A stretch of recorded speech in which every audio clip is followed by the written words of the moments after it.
Hello, literary themes and poetry students. Welcome to yet another video lecture for our class.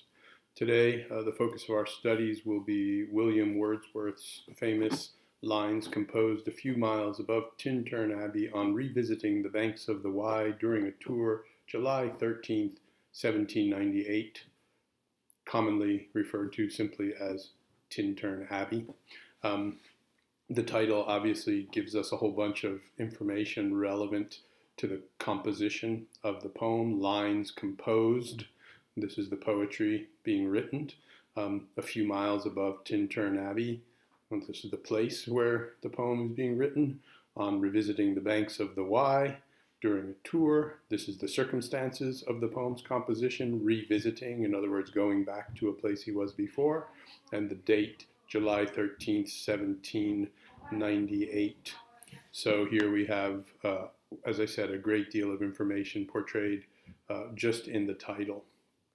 Before we get into the poem itself, we might want to look a little bit at some of the issues surrounding this, in particular, the idea of Romanticism. This is something that we've talked about on a couple of occasions, and maybe it makes most sense to talk about it here.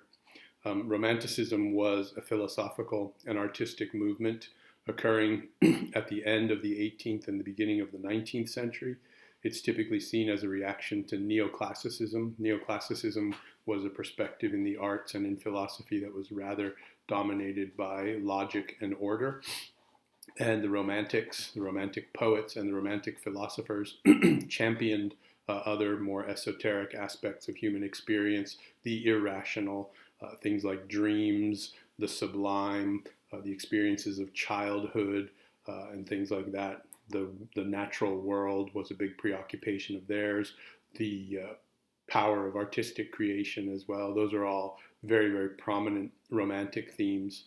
So one of the key things with Romanticism, as I said, it's a reaction to neoclassicism, which was this very rule-bound and rigid interpretive system of the arts. You see it in architecture, you see it in music, you see it in the visual arts, you see it in poetry. Same thing in Romanticism. Romanticism started in Germany. There were a handful of German philosophers and painters who started to move away from the dominant neoclassicist ideas of the day.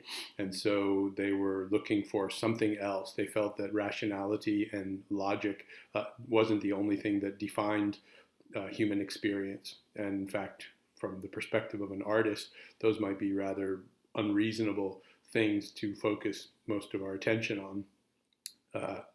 So the tradition of Romantic poetry in English is a great one because of the fact that a fair number of the most important poets in the English language happened to live during this time and happened to take on some of the tenets of Romantic poetry, among them William Wordsworth, Samuel Taylor Coleridge, John Keats, who we saw recently in his Ode on a Grecian Urn, Percy Bysshe Shelley, who we'll see in an upcoming class with his poem Ozymandias, Lord Byron. There are a handful of other ones. But anyways, those are among the most important ones. Names that are, if you're familiar with English poetry, those are names that you would be aware of. In particular, Wordsworth and Coleridge play a relatively important role. They wrote a book together, a book of poetry that they collaborated on. It was published, I believe, in 1798 initially. The title of it is Lyrical Ballads, and each of them contributed a number of poems to them. But what's perhaps most important for the purposes of Romantic poetry is that they wrote a preface to this volume. A preface is something that you introduce, comes before the actual text. And the preface to Lyrical Ballads was basically a manifesto of Romantic poetry and telling people what it should be, what it was, and what it wasn't. And in particular, they laid out the terms of their rebellion against neoclassicist ideals.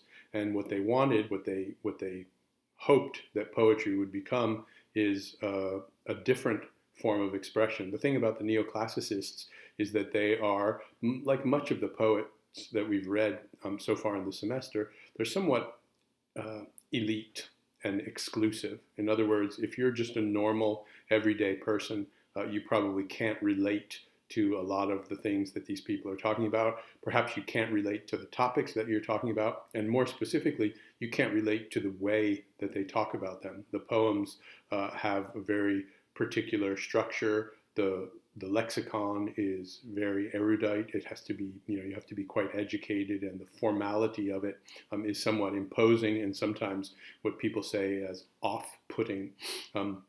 I've taught previously at Université Laval on a number of occasions an 18th century British literature class, British poetry class, that focuses almost exclusively on neoclassicist poetry, and then it finishes with a handful of the precursors to the Romantic poets. And so what you get is people like John Dryden and Alexander Pope, who again, these might be names you're not familiar with, but their poetry tends to be very grandiose. They often work in satire and mock styles, very elaborate construction, and often quite dry. Towards the end of the century, you have poets like Thomas Gray. You have a handful of, an evolution in the field of British poetry. And so you have what are known as the nighttime poets, people writing about the night and this kind of time of the day when it's not clear, it's not as clear. There's a sort of secrecy about it. You have the rise of women poets. There's a movement known as the Blue Stockings, women who start to take a very prominent role philosophically, some of them poetically as well. You have laborer, you have milkmaid poets and farmhand poets. And so there's a movement away from the stronger, heavier traditions that define neoclassicism. And these ultimately come to a head and assert themselves in the form of Romanticism. And probably the last precursor to the Romantics would be the great British poet William Blake. And his poetry often gets at some of the same issues that the neoclassicists sort of derided and that the Romantics embraced. As I've said previously, the term romantic is kind of pejorative. It's a negative expression. When they say these poets are romantic, it implies, again, we've talked about this word repeatedly, the connection to love, Rome, romance, romantic. Okay, all of those have at their heart a single etymological origin. However, romantic in this case is meaning sort of frivolous and lighthearted. And so these poets, when they were writing, did not refer to themselves as romantic poets, but their critics referred to them by that term. And so the idea was that this was somewhat dismissive, that they were talking about things that were unimportant and unworthy of the consideration of a great poet. Interestingly enough, as I said, that list of names that I read to you among these poets counts among them some of the most important names in English poetry, certainly of that time. So they far eclipsed their neoclassicist precursors. Now also, there are a number of factors going on at this time. There's a movement, there's a very strong urbanization movement where you have the reality of the times is dealing with the Industrial Revolution. And so some of the poets are looking at the rise of the metropolis and sort of this ominous nature of it. Okay, the fact, for example, Blake, somebody like Charles Dickens, for example, the novelist at this time was writing about these horrible, dehumanizing cities. London starts to become this gigantic metropolis, but it becomes a dehumanizing metropolis where poor people and young people are kind of forgotten. And so if you've ever, read Oliver Twist or Great Expectations or Dickens' great novels, you have these characters that are somewhat on the margins of society. Blake writes very critical poetry about the urban experience. He has a great poem called London, which we hopefully will see sometime soon, or maybe we did see already. I can't even remember anymore. But Blake's London is a diatribe against the realities of the urban world. And so, of course, the Romantic poets begin to embrace the natural world and the sublime, this incredible power of nature, where a person goes out into the mountains and feels small and inconsequential in the face of nature's grandeur. And the Romantics embraced that. That was sort of one of their touchstones in what they did, in the poetry that they chose to construct. And so Wordsworth is one of the foremost advocates of the Romantic project. As I said, the preface to Lyrical Ballads is kind of seen as a manifesto of these ideas. And he had a very particular sense of what poetry should be. He makes mention in Preface to Lyrical Ballads, he said, "My purpose was to imitate as far as possible, to adopt the very language of men, and assuredly such personifications do not make any natural or regular part of that language. They are indeed a figure of speech occasionally prompted by passion, and I have made use of them as such, but have endeavored utterly to reject them as a mechanical device of style or as a family of language which writers in meter seem to lay claim to by prescription." So he's talking about the way that writers of poetry often use figurative language, but in a way that is kind of, as I said, excludes people. He talks about the source of what a poem should be. He talks about the idea that a poem is, he says poetry should be the spontaneous overflow of powerful emotions recollected in tranquility, which is almost a definition of the sublime, that the sublime kind of affects us, has a profound influence upon us, and that in responding to this, the poet is kind of almost like a vehicle for channeling these intense experiences and translating them, making them accessible to other people. And that accessibility is a really important part of what the Romantics were about. You'll probably notice, in fact, maybe I'll do a little comparison here. If I take a piece of Pope's poetry, I'm going to read you a piece of poetry from Alexander Pope. And we can see Alexander Pope was an important 18th century poet, strongly associated with the neoclassicist movement. And here I'll just read a random excerpt. A mighty maze, but not without a plan, a wild, where weeds and flowers promiscuous shoot, or garden, tempting with forbidden fruit. Together let us beat this ample field, try what the open, what the covert yield, the latent tracks, the giddy heights explore, of all who blindly crept or sightless soar. Eye nature's walks, shoot folly as it flies, and catch the manners living as they rise, laugh where they must, be candid where we can, but vindicate the ways of God to man. That's a classic example of Pope's poetry. Now, if I randomly dip into Wordsworth, can begin to look at the poem, but I'm just going to look at a couple lines of it first to talk about the style. The beginning of Tintern Abbey. 5 years have passed, 5 summers, with the length of 5 long winters, and again I hear these waters rolling from their mountain springs with a soft inland murmur. Once again do I behold these steep and lofty cliffs. Okay. Now, if you're at all attentive to those two pieces that I just read, you'll notice that the Pope extract is kind of, it's very structured, but it also has a rhythm and a flow to it that's a little bit more difficult to process. Wordsworth's poetry reads very much like spoken language. And in fact, as I said, he talks about the simple language of the common man. It's very close to that. The poem, this poem and many of his poems are composed in what's known as blank verse. Blank verse is unrhymed iambic pentameter lines. So that's an important form in English poetic tradition. And so these poems, oh, look at my cat back there washing herself.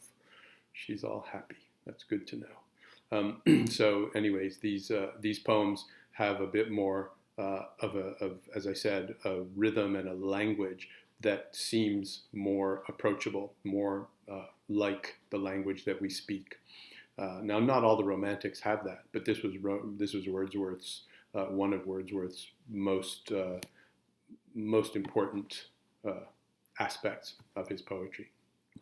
So anyways, coming back to the poem, we know much more about this poem from its title than we usually do in the case of a poem, because number one, the title is so long.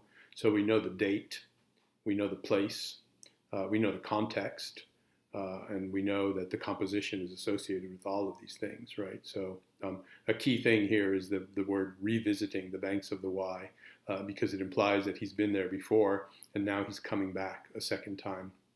That's an important element for this poem, because the poem is very much about time and the passage of time. Before we get into that, I'd like to step outside of the poem again and talk briefly about a historical context here, because if you remember when we studied Shakespeare and when we were studying poetry from the Elizabethan era, we talked briefly, I believe, in Shakespeare's Sonnet 73, that time of year thou mayst in me behold, when many leaves or none or few doth shake upon the boughs and the cold, bare ruined choirs where late the sweet birds sang.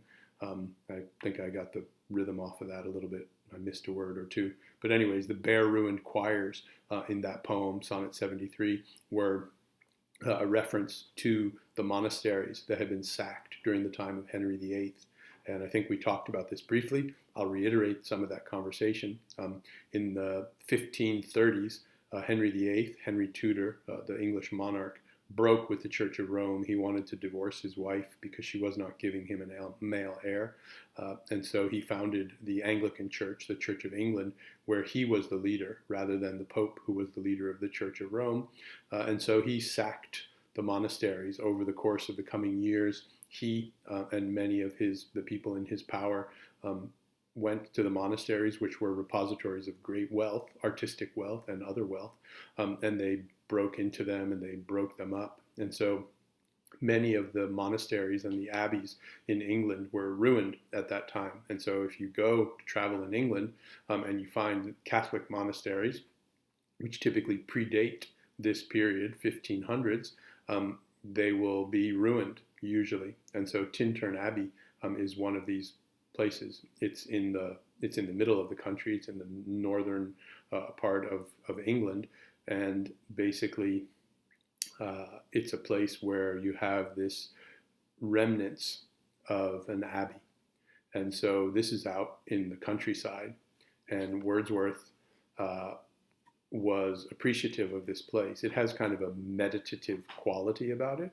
It's a monastery, and typically monasteries were often places where the monks and the religious people associated with them were secluded from a lot of the temptations and some of the evils of society. So very often you have them set out in isolated rural places. And so Tintern Abbey is one of these places. And Wordsworth has gone there previously and is now coming back. And so the poem turns very much on that sense of return to a place where you've been before. And of course, he is going to talk about the past, he's going to talk about the present, and he's going to talk about the future. And it becomes, the poem's perspective becomes quite interesting, because he's looking back on having been to this place before and remembering what it was and how he was and who he was. And now he sees himself now, and he's looking at himself and seeing how his perception of the place is changed. And then towards the end of the poem, he imagines himself in the future. And so we'll look at that in a little bit of detail. The poem begins, 5 years have passed, 5 summers, with the length of 5 long winters. And again I hear these waters rolling from the mountain springs with a soft inland murmur. Once again do I behold these steep and lofty cliffs that on a wild secluded scene impress thoughts of more deep seclusion and connect the landscape with the quiet of the sky. So here he's laying out again the context. It's been 5 years, 5 long years. And he reiterates that 5 years, 5 summers with the length of 5 long winters. That repetition there emphasizes the length of time. It's 5 years, but it feels like it could be a century because he's been deprived of this place that is actually crucial, central to who he is, to his being. And so he's back now, and he's remembering this, and he's recharged. He loves this place. This place brings him a very, very special feeling. And so he begins the poem with kind of a cataloging of the landscape that he sees, this soft inland murmur, these mountain springs, waters rolling, deep, steep and lofty cliffs. Okay, he talks about the sense of seclusion and the landscape and the quiet. The days come when I can again repose here under this dark sycamore and view these plots of cottage ground. He's very happy to be back there, and he's remembering what it is that it does for him. And in the second stanza, he begins by talking about what has happened in the interim and how this place has influenced him and affected him.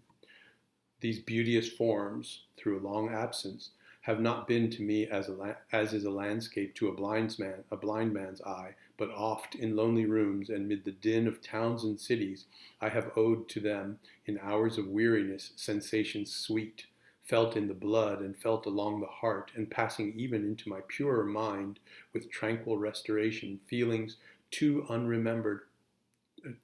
unremembered pleasure, such perhaps as have no slight or trivial influence on that best portion of a good man's life, his little, nameless, unremembered acts of kindness and of love.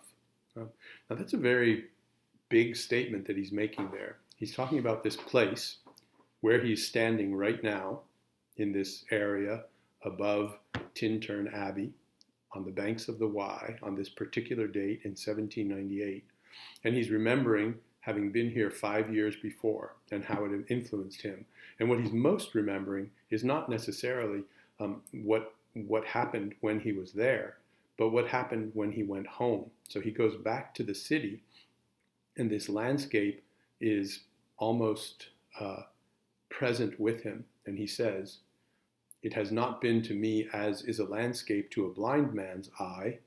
Okay, it's not like something that you can't see, but it's something that he holds inside of him. And in fact, what he's talking about with respect to the place and the effect that it has on him is really of a moral character. He talks about the fact that it restores him, that the city is sort of an oppressive place. Again, if you remember back to the traditions of pastoral poetry that we've been talking about since the beginning of the term, the city is this place of corruption and vice and all these problems, pollution and crime and duplicity, and the country is this place of simplicity and joy. The Romantics have that to a certain extent. It's not purely, it's not dealt with in exactly the same terms as pastoral, but we've seen it in previous places. And so here, the role that the landscape plays for him is actually restorative, but it's also edifying.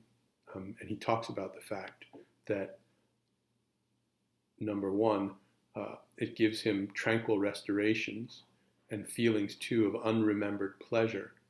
That unremembered pleasure is kind of unremembered pleasure, right? It's not the pleasure that he had there, but it's something that transcends that goes beyond it. Such perhaps as have no slight or trivial influence on that best portion of a good man's life, his little, nameless, unremembered acts of kindness and of love. That repetition of the word unremembered is curious there, because to remember something means you're conscious of it, you make note of it in your head. But when it's unremembered, it's kind of just fits into the natural flow of life, the normal flow and rhythm of life. And what he's talking about here is the little acts on a day-to-day basis that this place, this memory that he carries with him of this place, is inside of him, and it leads him towards actions that are positive in nature. It leads him to actions that are moral, right? He uses the word, the best portion of a good man's life, okay? His little nameless, unremembered acts of kindness and of love. It makes him a better person. Having been here affects him in a way that causes him to do things right. There's a famous expression through the Greeks, eudaimonia, which is living well. Sometimes they refer to it as happiness, but it's more like human flourishing, living a good life. And very often that takes on a moral quality. And Wordsworth here seems to be interested in that concept, the idea that, living a good life, what does it mean? Does it mean just making a lot of money? Does it mean, prosperity? Happiness can be a lot of different things. And here he's defining it in moral terms, right? Not less, I trust, to them I have owed another gift of aspect more sublime, that blessed mood in which the burden of the mystery, in which the heavy and the weary weight of this unintelligible world is lightened, that supreme and blessed mood in which the affections gently lead us on until the breath of this corporeal frame and even the motion of our human blood almost suspended, we are laid asleep in body and become a living soul, while with an eye made quiet by the power of harmony and the deep power of joy, we see into the life of things. So here he's getting kind of philosophical. It could be religious.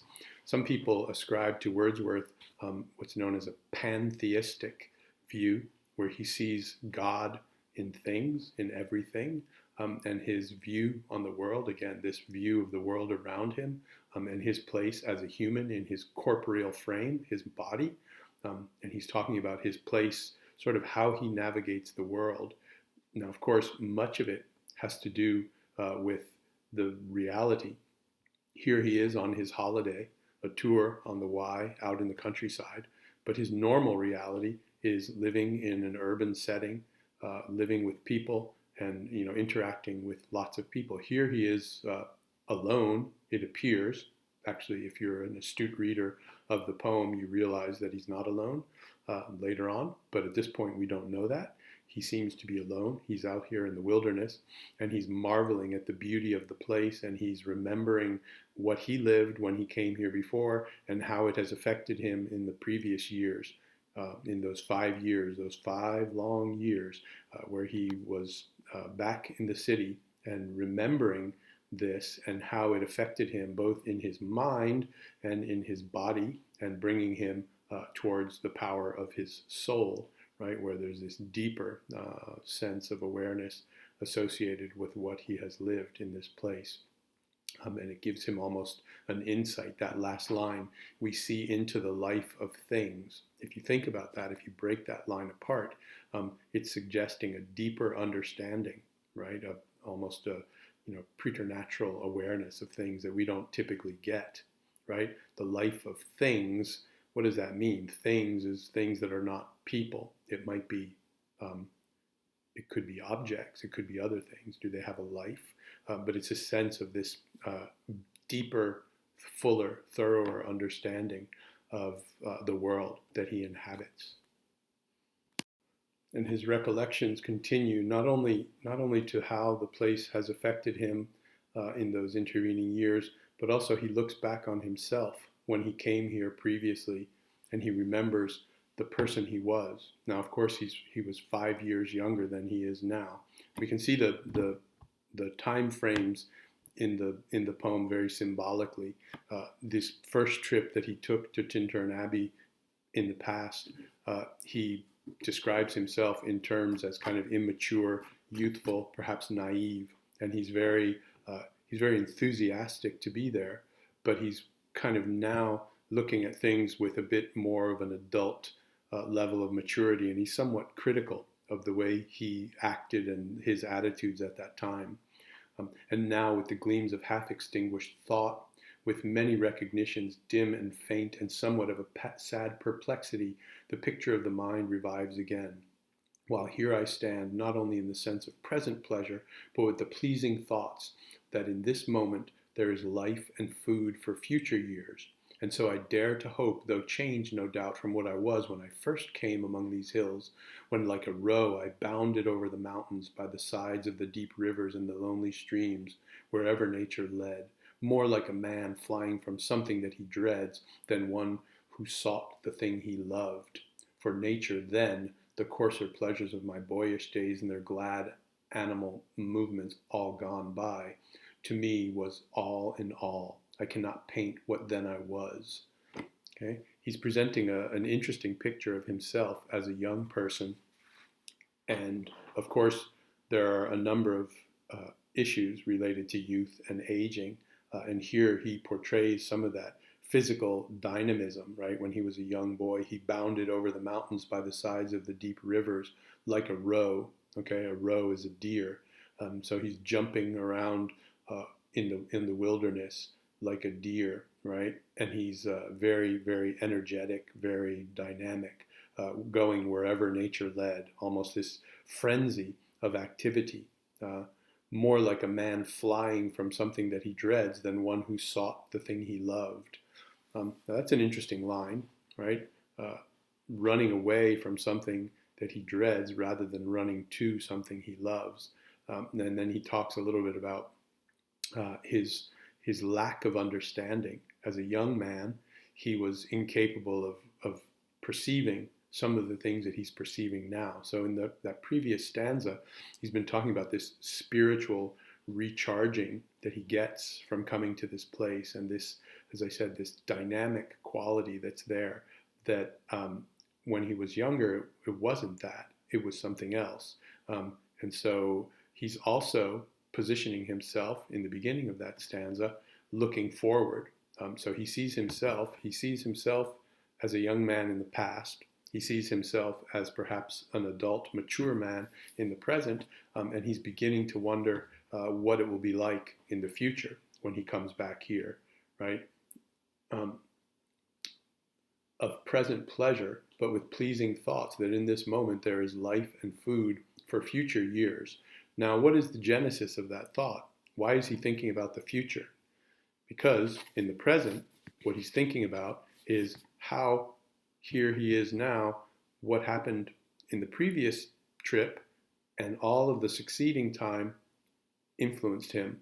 And now he's back, and now he's wondering, when he comes back here in the future, what will the effect of this trip that he has now be, right? While here I stand, not only with the sense of present pleasure, not only with the joy that he's feeling at this particular moment, but with the pleasing thoughts that in this moment there is life and food for future years. And again, he's qualifying it in very kind of profound terms. Life, the actions of living, but also food, nourishment, things that give him. And of course, he's not talking figurative. He's not talking literally.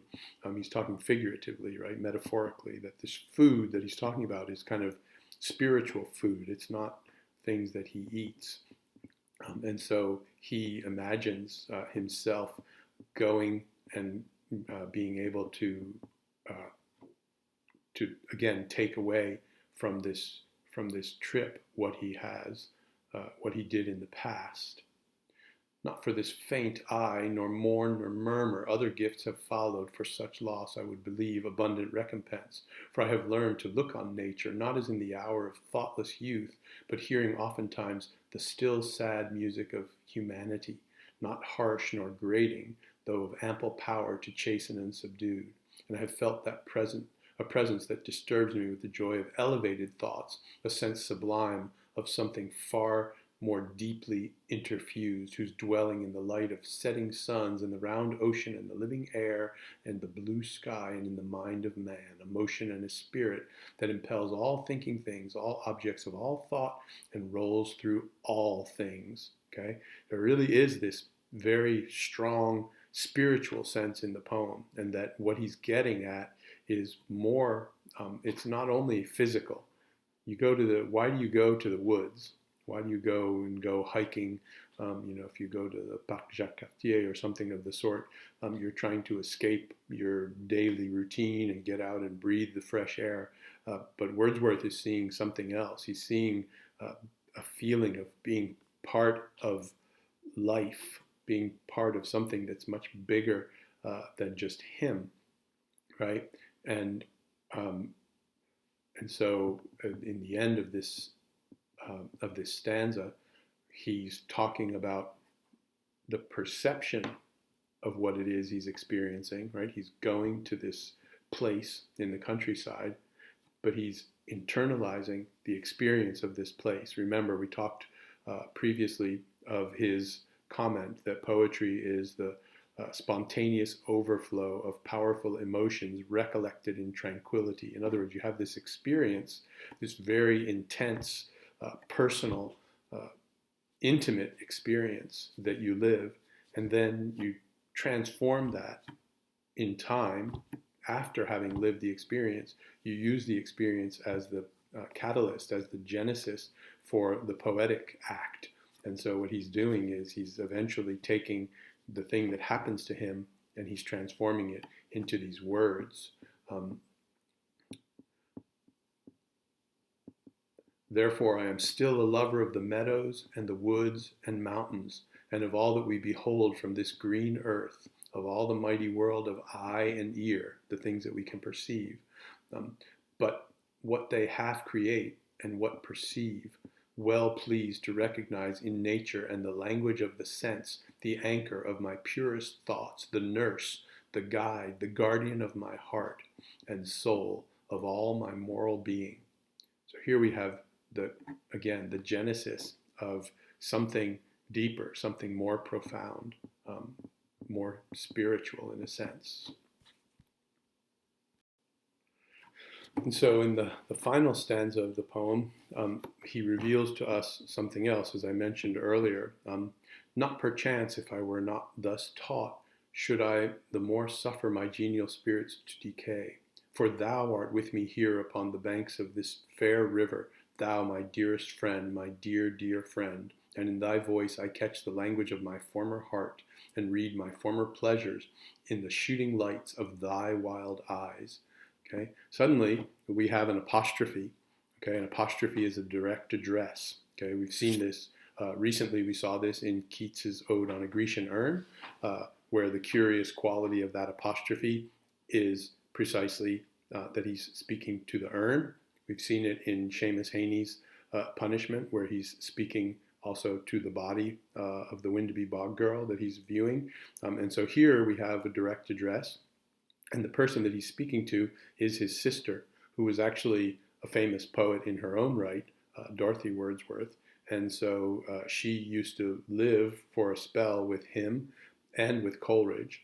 So they created a trinity, three people. I don't want to say a threesome, but they were people living together, and they were all three of them very, very, very, very important poets of the day. And so Dorothy is with him, and he's speaking to her directly in very affectionate, very emotional terms. And of course, what he's saying is, number one, that he's not here alone, which is nice. It's nicer to enjoy an experience of this nature with someone else, particularly someone that you care about, but also that he sees through her images of him in the past. So we imagine that his sister is younger than he is, and she expresses some of those kind of volatile, dynamic ideas that he was remembering on his own part when he had come here 5 years before, right? For thou art here with me upon the banks of this fair river, thou my dearest friend, my dear, dear friend, and in thy voice I catch the language of my former heart, and read my former pleasures in the shooting lights of thy wild eyes, right? So the language of his former heart and the former pleasures that he felt are the way that he behaved and the way that he felt when he was there previously. The shooting lights of thy wild eyes. He's aware that she has this dynamism, this youthful vitality that he sees diminished in himself. And of course, one of the issues of the poem is very much about aging, aging and time and the effect of time coming back again. You know, the pastoral poems and the Carpe Diem poems. We've seen this theme repeatedly, right? This idea where mortality is something that poetry often attempts to try to confront, right? There's actually interesting issues in human history because very early on, humans decided that we didn't like the fact that we die. And so they have from the beginnings almost of human culture and history, we have created what are known as immortality ideologies. Things like the Bible, where they tell us that, well, when you die, you're going to go to heaven and you're going to keep going on. The Epic of Gilgamesh, the earliest poem, is seeking to transcend mortality. And so much of the poetry that we look at of the Romantics often also, we've seen it with Shakespeare, we've seen it in the Carpe Diem poems, this sense of, trying to confront the limits of human existence. And here we have it again. And of course, that consideration of time in its deeper sense for what it means to human beings and what it means that we will eventually die becomes very, very pronounced. And so, of course, he's seeing his sister young, and he's remembering himself young, and now he's kind of begins to imagine towards the future. And he imagines what we experience in this present, and how he can take from it. Right? He says here, "Oh, yet a little while may I behold in thee what I was once, my dear, dear sister. And this prayer I make, knowing that nature never did betray the heart that loved her. 'Tis her privilege, through all the years of this our life, to lead from joy to joy, for she can so inform the mind that is within us, so impress with quietness and beauty, and so feed with lofty thoughts, that neither evil tongues, rash judgments, nor the sneers of selfish men, nor greetings where no kindness is, not all the dreary intercourse of daily life, shall e'er prevail against us, or disturb our cheerful faith, that all which we behold is full of blessings." He's conjuring the experience that he had previously, coming to this place, living this vital, recharging, reinvigorating experience, and taking it back to the city, this place where, evil tongues, rash judgments, and the sneers of selfish men, greetings where no kindness is, and all the dreary intercourse of daily life. None of those can get to us. We're protected in a certain sense. There let the moon shine on thee in thy solitary walk, and let the misty mountain winds be free to blow against thee. And in after years, when these wild ecstasies shall be matured into sober pleasure, when thy mind shall be a mansion for all lovely forms, thy memory be as a dwelling place for all sweet sounds and harmonies. Oh, then, if solitude or fear or pain or grief should be thy portion, with what healing thoughts of tender joy wilt thou remember me, and these my exhortations. Okay, that's a very intense statement he's making there. Once again, he's talking about all of the things that they've lived, all of the force of the experience coming here to Tintern Abbey. And he's imagining now going to the future when, of course, the next time, perhaps this possible next trip to Tintern Abbey, he won't be there. Presumably, he'll be dead. And Dorothy, his sister, will come back and will remember him in the same way that he's remembering his previous self, right? And so there's this sense of, he talks about,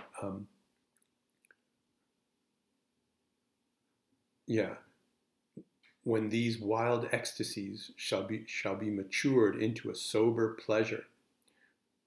Okay, when the extensive, energetic exuberance of youth has now given way to something more measured, more subdued, but more mature, more full in a certain sense.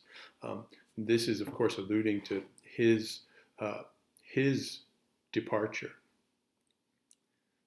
If I should be where I no more can hear thy voice, nor catch from thy wild eyes these gleams of past existence, wilt thou then forget that on the banks of this delightful stream we stood together, and that I, so long a worshipper of nature, hither came unwearied in that service, rather say with warmer love, oh, with far deeper zeal of holier love. Nor wilt thou then forget that after many wanderings, many years of absence, these steep woods and lofty cliffs, and this green pastoral landscape were to me more dear, both for themselves and for thy sake.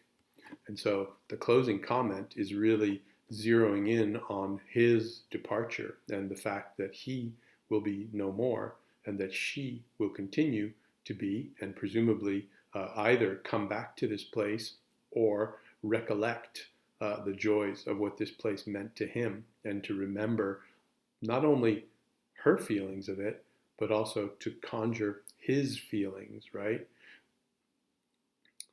Wilt thou then forget that on the banks of this delightful stream we stood together, we were here, and that I, so long a worshipper of nature, came hither unwearied in that service.